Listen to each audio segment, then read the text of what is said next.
On va passer maintenant à l'anglais et je suis très heureux de vous accueillir, Monsieur Feng Chen. Vous savez à quel point la Chine est très importante pour la France, pour l'Occident en général. Et on a toujours des discussions sur les questions de dumping social, la capacité de la Chine à établir un droit social. Donc, c'est un énigme, la Chine. Donc, on parle d'économie communiste de marché. En tout état de cause, vous avez la parole et la parole pour 30 minutes. Et puis, à la fin, je m'efforcerai de résumer votre intervention. Merci beaucoup. Merci, professeur Supieux. C'est un grand honneur pour moi d'avoir été invité à parler devant cette audience. Et j'ai entendu d'excellents orateurs hier. Et pour moi, c'est un honneur de parler ici de la solidarité en Chine. Hier, nous avons fait la distinction, et en particulier le professeur Robert du Collège de France a mentionné un terme. C'est lorsqu'il a parlé de la tradition bouddhiste au Japon. Il a fait référence au rentai, au concept de rentai. Et en fait, c'est l'expression même de l'idée de solidarité. Et cela me rappelle qu'il faut également ajouter cela ou prendre en compte cela dans mon intervention. Parce qu'il faut savoir que la France a eu une grande influence dans la Chine moderne, en particulier à travers le terme de solidarité. Alors, je m'exprime en anglais et j'utilise le terme solidarité, mais solidarité n'est pas chinois. Enfin, le mot solidarité n'est pas chinois. Nous parlons de rentai. Vous savez, rentai est un terme qui est similaire, comme ce n'est pas très exactement solidarité, c'est une sorte de, j'allais dire, de responsabilité dans le droit civil. Et le terme utilisé pour exprimer la solidarité est un mot composé avec deux caractères, le tuan, et enfin, ça s'écrit Q-U-A-N, c'est-à-dire en fait rassembler, mettre ensemble. Et le second caractère, J, J-A-I, c'est de lier. Donc, en Chine, cela nous rappelle en fait un chant entonné à Paris, c'est-à-dire en fait l'international. Le refrain dit « c'est la lutte finale ». Vous pouvez même chanter, dit le président de séance. Et ensuite, ça se poursuit avec « groupons-nous ». Et la traduction chinoise, c'est donc restons unis jusqu'à demain.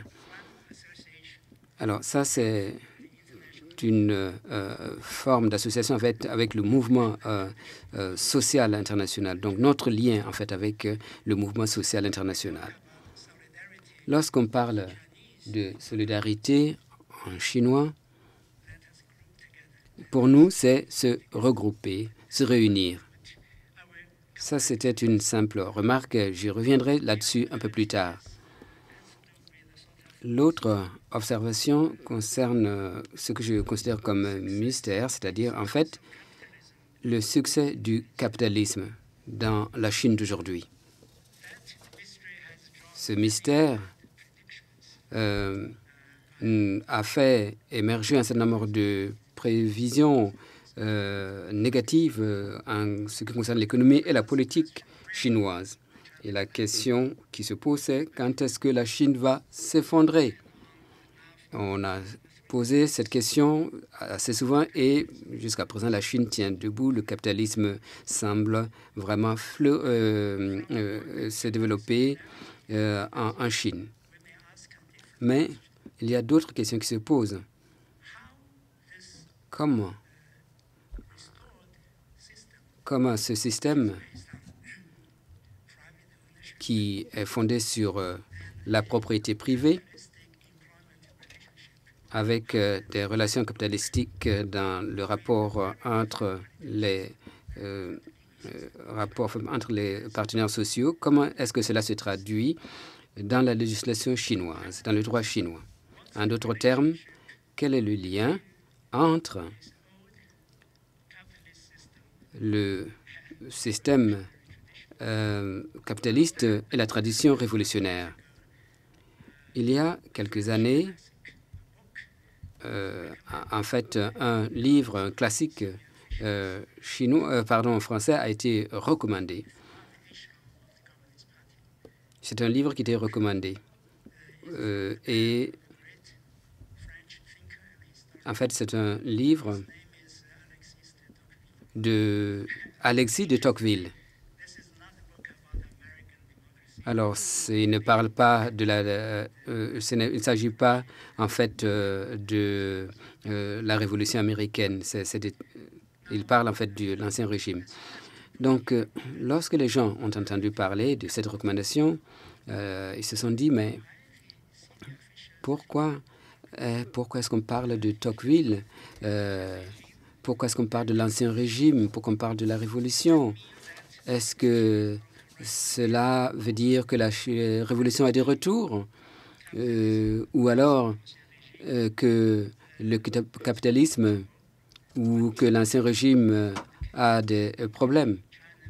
La réalité, c'est qu'en fait, économiquement, ce n'est pas le cas. En fait, en réalité, la Chine s'en sort bien malgré la crise économique. Et de nouvelles stratégies, de nouvelles politiques ont été adoptées. Et la Chine s'en sort très bien. Au niveau politique, je veux dire système politique, théoriquement, ce n'est pas quelque chose qui est adapté au capitalisme et pourtant, ça marche bien. Et justement, mon intervention justement concerne, ou en tout cas a trait avec la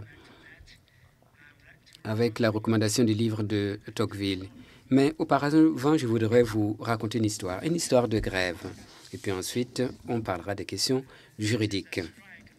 Il s'agit d'une grève qui a lieu il y a 3 ans dans la province de Guangdong. C'est en fait un endroit où est établie une usine de Honda. En 2010 donc, c'était au mois de mai. Et le mois de mai, vous savez, avec le 1er mai, Journée internationale du travail, toujours est-il que les travailleurs, donc en ce jour du mois de mai, se sont mis en grève. Alors, par le passé, eh bien, ces événements de masse, parce qu'en Chine, on parle d'événements de masse. En fait, c'est lorsque des gens se réunissent sans autorisation. Eh bien, un tel événement de masse, généralement, se terminait très rapidement. Mais cette fois, les choses ont été différentes. En fait, les travailleurs n'ont pas cédé aux mesures habituelles de contrôle prises par la direction ou par le syndicat maison. Donc, cette fois, eh bien, ces syndicats, en fait, sont les représentants exclusifs, officiellement exclusifs des travailleurs. Et en général, ils travaillent en étroite collaboration avec la direction plutôt qu'avec les travailleurs. Donc, malgré les efforts pour contrôler, pour contenir, en fait, ce mouvement, et malgré les offres adressées aux individus, malgré les bastonnages, eh bien, ou même le fait d'avoir appelé la police, eh bien, rien de tout cela n'y a fait et la grève s'est poursuivie. Même lorsque Honda a sommairement en fait licencié Tan, c'est-à-dire le leader en fait de ce mouvement. Donc en fait c'est un jeune en fait âgé de 24 ans, et même lorsque la société a demandé à l'ensemble des travailleurs de s'engager à ne pas se joindre à la grève, et ceci en échange d'une augmentation, enfin d'un bonus pardon de 55 yuan, c'est-à-dire en fait à peu près 7 € d'augmentation, enfin de bonus par mois, c'est évidemment ce qui n'est pas cher payé. Donc la grève s'est poursuivie et en fait les grévistes se sont réunis au niveau du portail de l'entreprise, portaient des uniformes blancs avec des masques de chirurgie, donc pour ne pas être reconnus par et donc ne pas être ciblés par la suite pour des représailles. Donc et ils se sont mis à chanter en fait l'hymne national de la Chine. J'ai ajouté en annexe dans mon document les termes même de la chanson, enfin du chant. C'est un chant qui a vu le jour en 1935 lors de la guerre contre l'agression japonaise. Et c'est une guerre qui s'est poursuivie jusqu'à dégénérer au cours de la Seconde Guerre mondiale. Et le chant dit ceci: eh bien, que se lèvent ceux qui refusent d'être esclaves. Avec notre sang, avec notre chair, construisons notre nouvelle muraille. Donc, référence à la fameuse grande muraille de Chine. Et donc, c'est un moment de péril. Et lorsqu'il y a péril, il faut que tout le monde se lève. Tout le monde doit se mettre debout. Des millions mus par la même pensée. Cela, en fait, c'est une manière de traduire la solidarité. Ça s'appelle Tongzai. Donc, il faut braver, en fait, le feu de l'ennemi, etc., etc. Donc, ils ont entonné cette chanson, cet hymne, et ça s'appelle d'ailleurs, en fait, la marche des volontaires. Les volontaires, c'est en fait l'armée de volontaires ou de milices, si vous voulez, pendant cette fameuse guerre contre les Japonais. Alors, la direction de Honda, évidemment, sont des Japonais. Et donc, en entonnant cette chanson, eh bien, c'était une référence claire à l'agression japonaise. Certains observateurs se sont dit que c'est une stratégie de la part des travailleurs pour remettre en cause la direction japonaise de l'entreprise. Mais par la suite, c'est devenu un phénomène. En fait, à chaque qu'il y avait une grève, en fait, les gens ont entonné l'hymne national indépendamment de qui dirigeait l'entreprise. Ce que les grévistes ont fait, c'est aussi d'avoir recours à Internet. Il s'agit en fait de la deuxième génération de travailleurs migrants, mieux éduqués. Beaucoup, en fait, consacrent déjà pas mal de temps à l'Internet. Ils utilisent Internet fréquemment. Et donc, ils ont utilisé Internet dans ce cas particulier. Et ils ont formé ce qu'on appelle le QQ. En fait, c'est une sorte de communauté Internet. Et d'ailleurs, ils s'appelaient entre eux camarades. C'est le terme Tunji qui signifie en fait amis, des amis mus par la même volonté. C'est Tongzi. Alors, cette manière de s'appeler les uns les autres de cette manière, en fait, c'est quelque chose qui date de la Révolution. C'est lorsque il y a eu cette révolution pour chasser la dynastie, et le Parti communiste, en fait, a repris cette chanson, et aujourd'hui, enfin, du moins cette appellation, et aujourd'hui, en fait, l'utilisation est également assez répandue parmi les gays chinois. Donc, voilà, les grévistes, comme je vous l'ai dit, s'adressaient les uns aux autres avec la terminologie camarade. Officiellement, en fait, cette appellation est quelque chose de très formel, de très officiel. Et au quotidien, disons, le chinois moyen, lorsque vous vous adressez à lui en parlant de camarade, il sera embarrassé. Alors que là, bon, il s'agit d'une grève et donc les grévistes s'appellent camarades et parlent de révolution. Donc, comme je vous le disais, il y a un certain nombre d'exigences. D'abord, réorganiser le syndicat au sein de l'entreprise. Donc, ça, c'est la première revendication. Deuxième revendication, une augmentation de salaire de 800 yuan, c'est-à-dire à peu près 100 € par mois. Et troisième revendication, pas de représailles après cette grève. Il se trouve, c'est peut-être un hasard, je ne sais pas, ou peut-être alors quelqu'un a remarqué justement cette grève. Toujours est-il que le 28 mai, eh bien, l'organe du Parti communiste, le journal en fait du Parti communiste, People's Daily, a fait un reportage sur cette grève à l'usine de Hyundai. Et ça, c'est quelque chose qui est sans précédent. Au cours des 3 dernières décennies, eh bien, c'est rare qu'il y ait il n'y a pas eu, pardon, une telle couverture de ce qu'on appelle en fait une cessation de travail. Et d'ailleurs, dans le reportage, en fait, ils ont adopté une position neutre, c'est-à-dire sans pointer du doigt les grévistes, sans pour autant non plus se ranger du côté de la direction. Beaucoup d'universitaires, de commentateurs ont évoqué en fait le recours à l'état de droit pour mettre un terme au conflit. Donc, c'est-à-dire l'état de droit plutôt que la pratique habituelle qui consiste disons, à réprimer de tels mouvements au nom de la stabilité.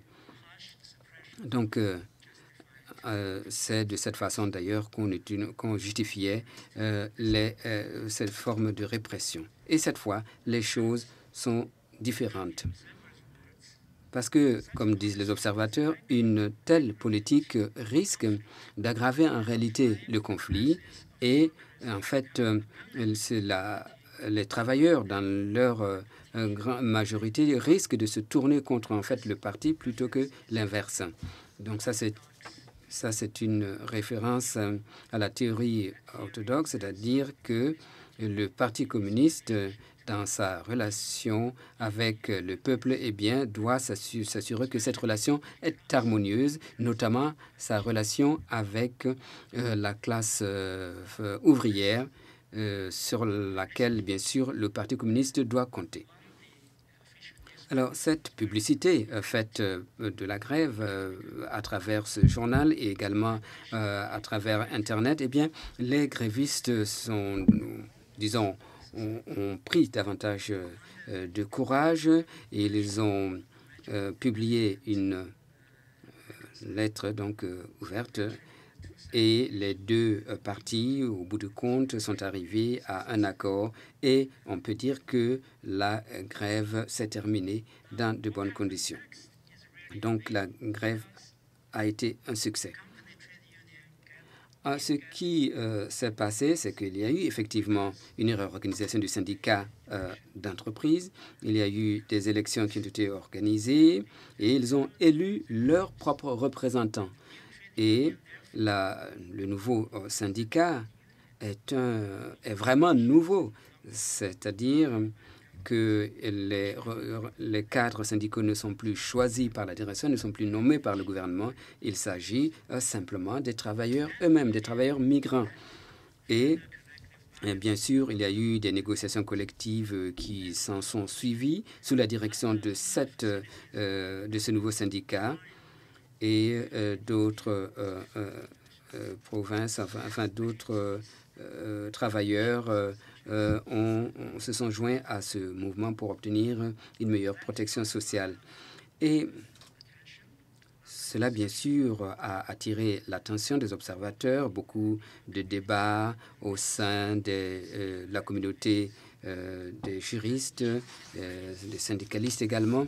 Et la question qui se posait, ou du moins qui s'est posée, c'est de savoir si les travailleurs ont simplement restauré un droit, c'est-à-dire le droit à la grève.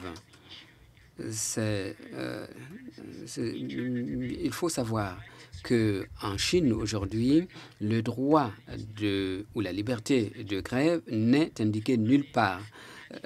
En fait, avant 1982, ce droit était indiqué dans la Constitution, était prévu dans la Constitution de 75 et de 78. Mais en 82, eh bien, après une résolution du comité, du Parti communiste, eh bien, ce droit a été effacé de la Constitution. Et l'explication officielle, c'est que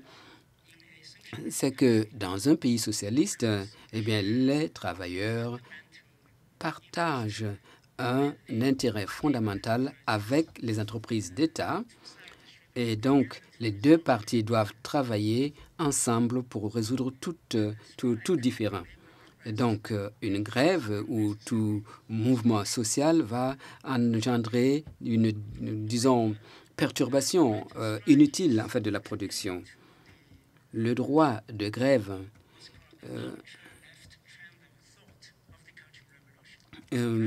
était en fait perçu comme ce qui reste en fait de la révolution. Et il faut savoir que le droit de grève était prévu en fait dans la Constitution, c'est-à-dire pendant la révolution culturelle. Et depuis la fin de cette révolution, eh bien, en fait, le droit de grève a également disparu de la Constitution. Il y a également d'autres dispositions qui ont disparu par la même occasion, notamment les 4 grandes libertés que l'on retrouvait dans la Constitution précédente, c'est-à-dire la liberté de critiquer le gouvernement ou les autorités, la liberté d'agiter en fait des posters en gros caractères. Oui, c'est quelque chose qui effectivement qui a fait l'objet de débats pendant la révolution culturelle. Et sous la nouvelle politique, en fait, comme je vous l'ai dit, le droit de grève a disparu. Alors, donc, sans la Constitution, sans mention d'un tel droit dans la Constitution, il est difficile de justifier la position selon laquelle les travailleurs auraient le droit de se mettre en grève. Bien sûr, cela fait l'objet de beaucoup de discussions. D'une part, les travailleurs qui veulent justifier la position des travailleurs, à savoir le droit de se mettre en grève. Et l'un des arguments qu'ils avancent est le suivant.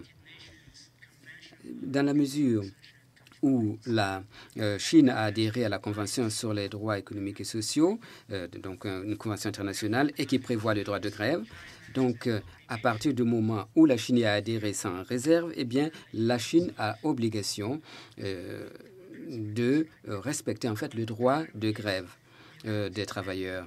Le problème, sans en fait l'adoption d'un décret d'application, notamment au niveau municipal, eh bien, on ne peut pas, disons, utiliser ce texte, cette convention, pour revendiquer le droit de grève.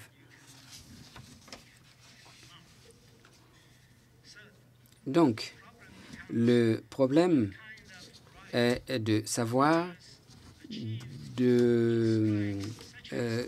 quels sont les droits que les travailleurs ont acquis à travers la grève, telle que celle qu'on a vue donc à Honda. Et là, je vais parler un peu de philologie. En fait, le mot « droit » en chinois est un terme ambigu. Dans les documents officiels, généralement, le caractère utilisé pour traduire l'idée occidentale de droit, en fait, se prononce, ou du moins s'écrit QUAN. Mais ce n'est pas un droit, en fait, personnel. Ce n'est pas un droit de la personne en soi. En fait, c'est en fait le fait de sous-peser les choses. C'est-à-dire qu'il faut mesurer, évaluer la situation, il faut juger de la situation et donc sous-peser, en fait. Donc, par extension, eh bien, il s'agit de droit, ou plutôt de la possibilité de juger de son droit, enfin du fait qu'on est habilité à faire ou telle chose. Donc, il ne s'agit pas du droit tel qu'on l'entend. Donc, la question, donc une fois de plus, le droit de grève n'est pas, enfin, ce n'est pas un droit, c'est un pouvoir. Et est-ce qu'ils ont le pouvoir ou l'autorité par opposition au gouvernement ou par opposition à la direction? Donc il s'agit d'une repolitisation, si j'ose dire, du mouvement des travailleurs. Il ne s'agit pas de l'instauration de l'état de droit. Et à partir du moment où la Constitution ne garantit plus ce droit, eh bien, c'est une façon de dire, en fait, au gouvernement, aux responsables syndicaux, aux dirigeants d'entreprise, voici notre autorité, nous avons un pouvoir, une certaine autorité, sous une certaine forme, appelez-le un droit ou un pouvoir, mais en tout cas, nous l'avons montré en entonnant, en fait, l'hymne national. Et précisément, les mots ressemblent beaucoup, comme je vous l'ai dit, à l'international. On parle d'esclavage, on parle de personnes qui refusent d'être esclaves. On parle de se mettre debout, levez-vous debout. Et donc, une fois de plus, référence à une grande tradition du XXe siècle. Mao lui-même, quand il était jeune, s'était adressé à de nombreux syndicats et dans ses adresses, eh bien, il a interprété le droit, enfin le TRAN, en fait, que les travailleurs auraient. Donc, il y a trois types de droits, négociation collective, grève, refus du travail forcé, etc. Donc, toujours est-il que en 1921, lorsque Mao s'est adressé aux syndicats dans sa province, dans la Chine centrale, il a déclaré que les syndicats doivent en fait exercer trois pouvoirs. D'abord, ou plutôt le droit à la subsistance, c'est-à-dire tout un chacun a le droit à des moyens de subsistance, en particulier ceux qui ont moins de 18 ans et qui ne sont pas encore sur le marché du travail, et également pour ceux qui ont plus de 60 ans et donc qui ont déjà travaillé et qui donc sont en droit de bénéficier de la retraite. Donc tout un chacun doit avoir le droit, ou si vous préférez, le droit à un moyen de subsistance. Donc il fait référence à ce qu'il appelle un principe immémorial, aux principes immémoriaux. En fait, le ciel accorde à sa miséricorde aux arbres, aux herbes, à l'herbe, que l'arbre ou l'herbe soit verte ou jaune. Donc, ça fait penser à Jésus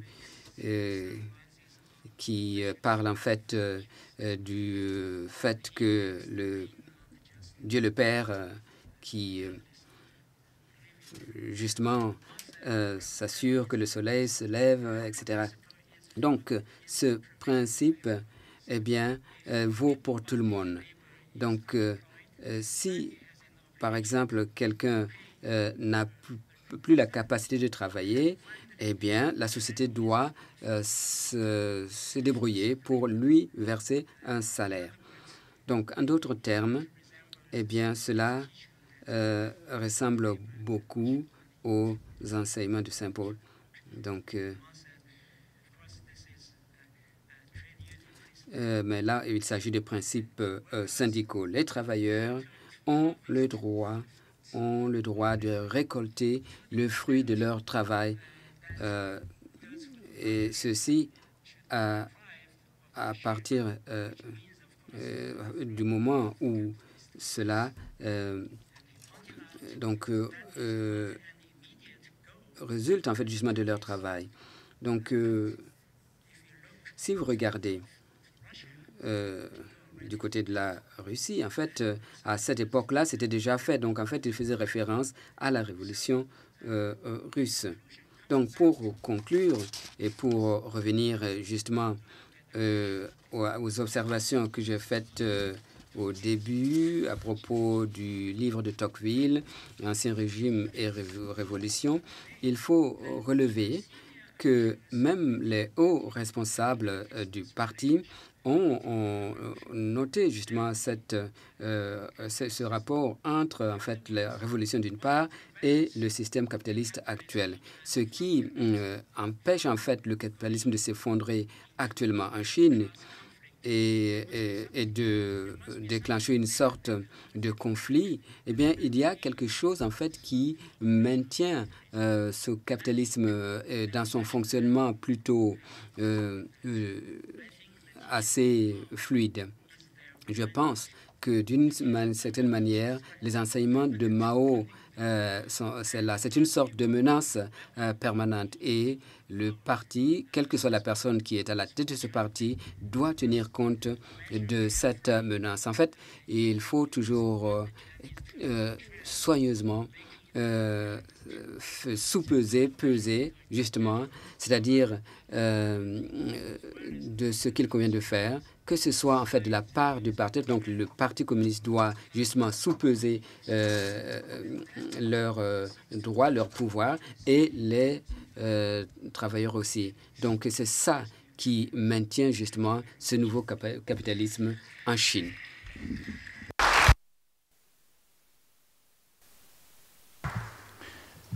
Merci beaucoup pour cet exposé très instructif, très subtil. Donc, en quelques mots, je pense que vous avez tous suivi sans peine, mais en quelques mots.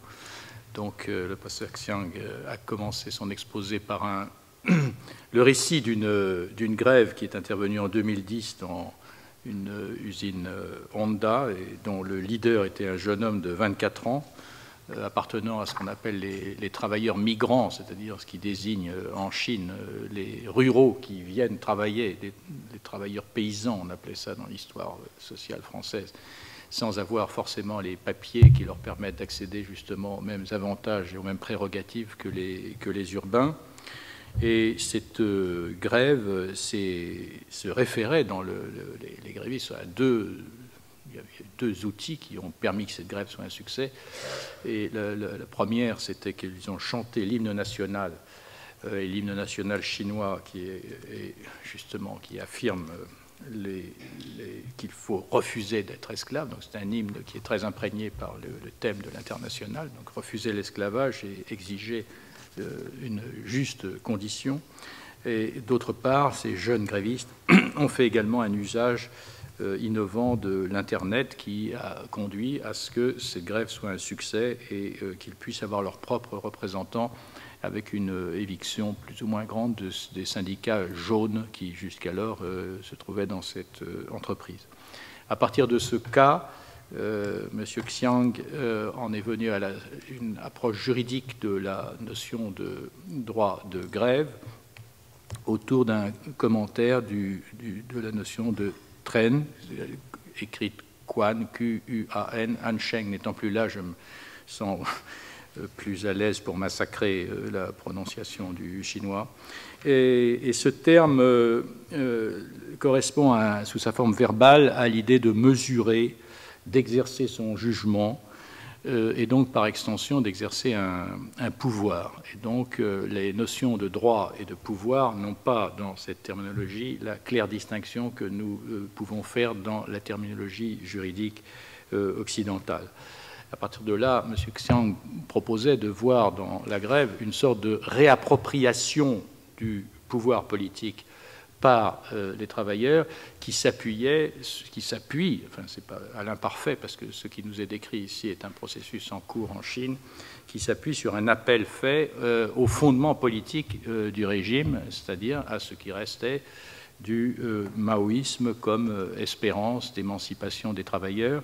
Et il s'est référé à cet égard à un discours fameux prononcé par Mao le 1er mai 1921 et décrivant quels étaient ses principaux pouvoirs ou droits dont les travailleurs devaient exiger le respect, c'est le pouvoir de faire vivre sa famille, le droit au travail et le droit à la répartition des fruits du travail, tout cela mis sous le chapeau de la sainteté du travail, du caractère sacré, respectable du travail. Et donc, en conclusion, M. Xiang nous a dit qu'au fond, ce qui maintient, ce qui permet au capitalisme, à la chinoise, d'éviter l'effondrement, c'est justement cette possibilité de réactiver un pouvoir des masses qui rappelle le pouvoir politique à ses devoirs dans une société communiste. Donc je vous remercie beaucoup. J'espère que vous trouvez mon résumé retraduit à peu près fidèle et ne pas vous avoir trop trahi. Je trouve cette approche extrêmement intéressante pour plusieurs raisons. D'abord parce qu'elle nous rappelle que sous solidarité aussi, il y a la solidarité dans l'action et dans la lutte. Donc, dans le droit du travail, la forme principale de la solidarité, c'est quand même la grève. Donc ce thème de la grève est une entrée que nous n'avions pas du tout explorée pratiquement, sauf au travers de l'exposé de Pierre Rodière. Et d'ailleurs, il y a des rapprochements à faire sur le traitement de l'Union européenne et de la Chine.